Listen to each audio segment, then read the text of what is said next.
ఈ రోజు నేను మీకు కథ వినిపిస్తాను. ఒకప్పుడు ఒక వ్యక్తి తన ద్వారం మీద ఇలా రాశాడట, నేను ఎంతో దుఃఖంలో ఉన్నాను, దయచేసి నన్ను కలవడానికి ఎవరూ రాకండి అని. కొంతసేపటి తర్వాత అతని మిత్రుడొచ్చాడు. అతడు ఆ మాటల్ని చదివాడు. అయినా సరే వెళ్లి అతన్ని కలిశాడు.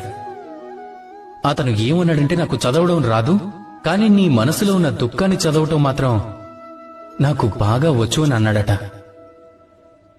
అలాంటి వాడినే మంచి మిత్రుడు అంటారు. ఏ కారణం చేతనైనా మీరు దుఃఖంలో ఉన్నప్పుడు, సమస్యకి పరిష్కారం కనిపెట్టలేనప్పుడు, ఈ లోకాన్నే వదిలి వెళ్లిపోవాలనిపించినప్పుడు, అప్పుడు కూడా ఈ మిత్రుడు మీ వెంటే వస్తాడు. అతడు మీ సమస్యని పరిష్కరించలేకపోవచ్చు, కాని నేనున్నానని ధైర్యం ఇస్తాడు. అతడు మీ దుఃఖాన్ని తగ్గించలేకపోవచ్చు, ఆశాకిరణాలని తప్పకుండా చూపించగలడు. మీరు ఈ లోకాన్ని వదిలి వెళ్లిపోవలసి రావచ్చు.